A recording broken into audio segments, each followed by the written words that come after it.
Bem-vindo! Meu nome é Ambrosio e sou representante de Cidadania Fiscal da Receita Federal do Brasil. Nesse vídeo serão apresentados os conceitos básicos da organização da sociedade civil. Informação muito importante para que você comece a ter conhecimento de uma parte significativa de entidades que estão ali aptas a receber os recursos do imposto de renda, por exemplo. Acompanhe a apresentação. Qual o conceito de organização da sociedade civil, OSC? Conforme disposto na Lei 13.019 de 2014, são conceituados como organização da sociedade civil as entidades sem fins lucrativos, as cooperativas sociais e as instituições religiosas que atendem os critérios definidos na lei. OSC é entidades sem fins privadas sem fins lucrativos. São classificados como a organização da sociedade civil a entidade privada sem fins lucrativos que não distribua entre os seus sócios ou associados, conselheiros, diretores, empregados, doadores ou terceiros, eventuais resultados, sobras, excedentes operacionais, brutos ou líquidos, dividendos, isenções de qualquer natureza, participações ou parcelas do seu patrimônio, auferidos mediante exercício de suas atividades, e que os aplique integralmente na consecução do respectivo objeto social, de forma imediata ou por meio da constituição de fundo patrimonial ou fundo de reserva. OSC, Sociedades Cooperativas Sociais. São classificados como SC as sociedades cooperativas sociais, integradas por pessoas em situação de risco ou vulnerabilidade social ou pessoal, alcançados por programas e ações de combate à pobreza e de geração de trabalho e de renda, voltados para o fomento, educação e capacitação de trabalhadores rurais ou capacitação de agentes de assistência técnica e extensão rural, e capacitados para execução de atividades ou de projetos de interesse público e de cunho social. OSC, organizações religiosas. São classificados como organização da sociedade civil, OSC, as organizações religiosas que se dediquem à atividade ou a projetos de interesse público e de cunho social, distintas das destinadas a fins exclusivamente religiosos. Quais são as definições de atividade e projeto? A Lei 13.019 de 2014 apresenta as definições de atividade e projeto. Atividade, conjunto de operações que se realizam de modo contínuo ou permanente. Presta atenção, atividade, conjunto de operações que se realizam de modo contínuo ou permanente, dos quais resulta um produto ou serviço necessário à satisfação de interesses compartilhados pela administração pública e pela organização da sociedade civil. Projeto, conjunto de operações limitadas no tempo. Repetindo, projeto, conjunto de operações limitadas no tempo, dos quais resulta um produto destinado à satisfação de interesses compartilhados pela administração pública e pela organização da sociedade civil. Por que a definição de atividade e projeto é importante? A definição de atividade e projeto é importante para as organizações da sociedade civil, visto que algumas fontes de recursos são específicas para os projetos.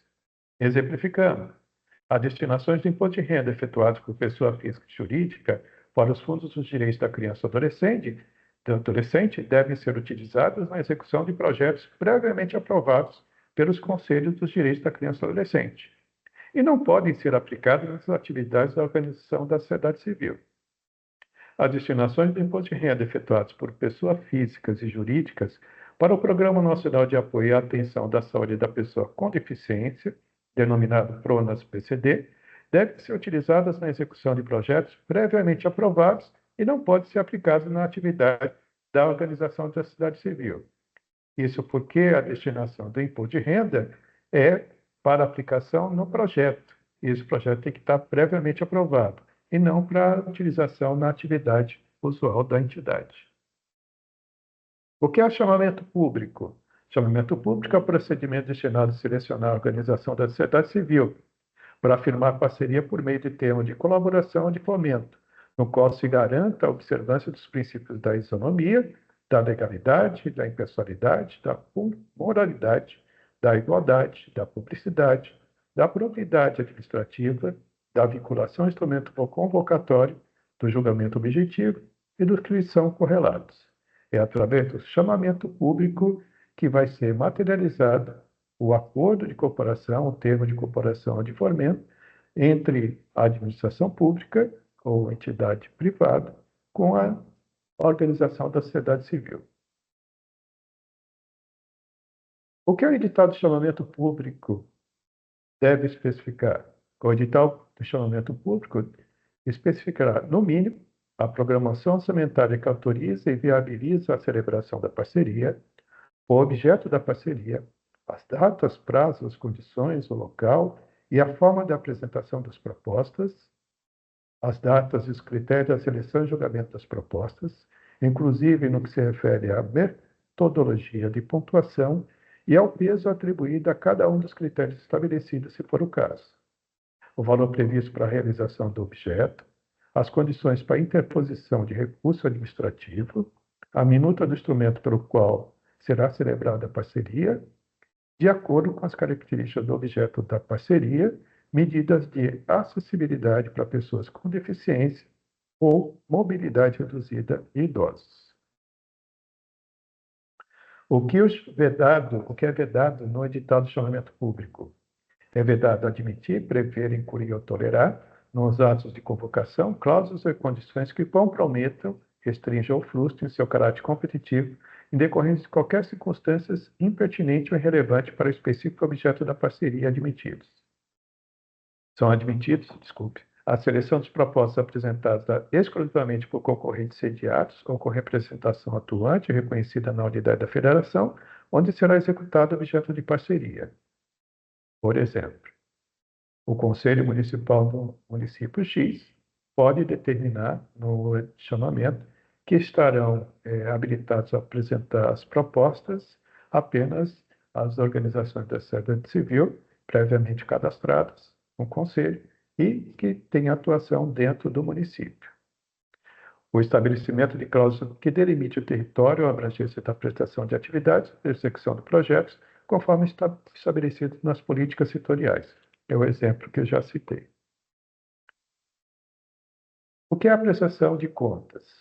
Tão importante como conseguir o recurso da administração pública, municipal, estadual, federal, por exemplo, do imposto de renda, que é a nossa visão específica aqui, a prestação de contas é o complemento daquilo que você recebeu e que precisa prestar conta, não somente para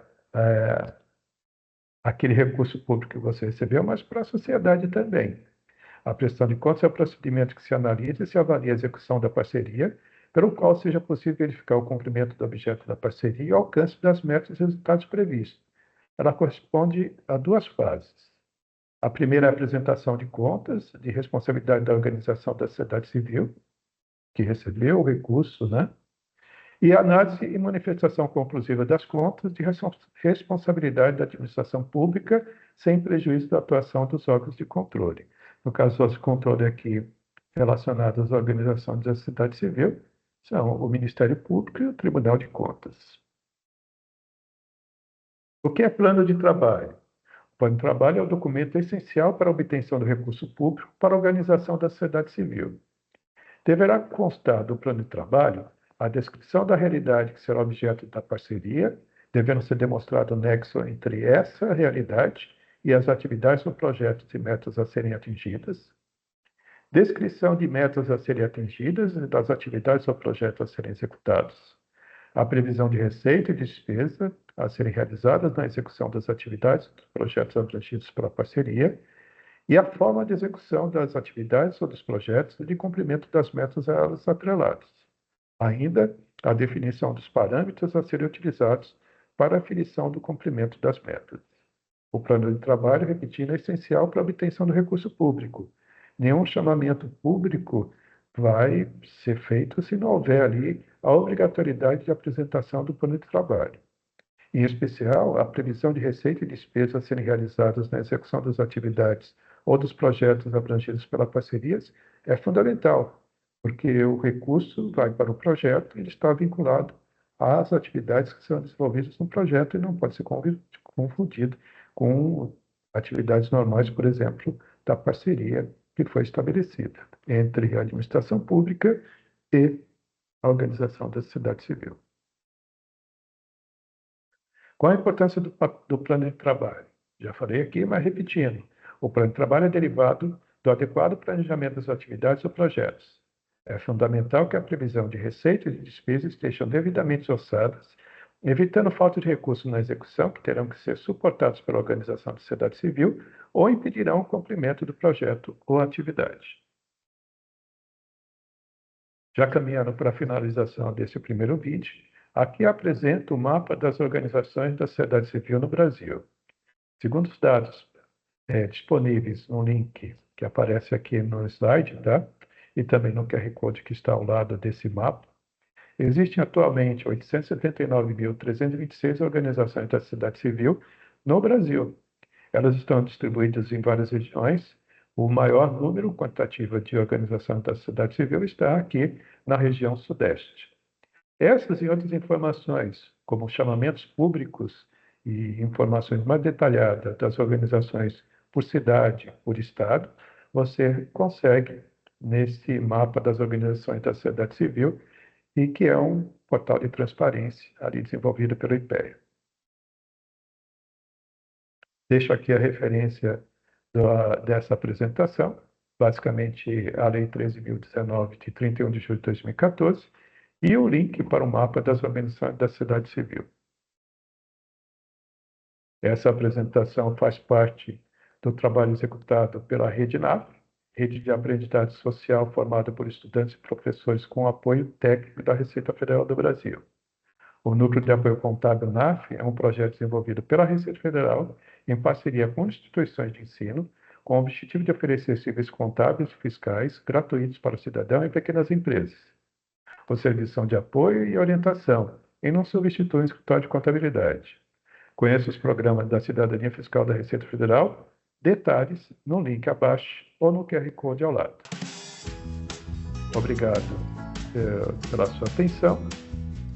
Encerro aqui essa apresentação e nos vemos no próximo bloco.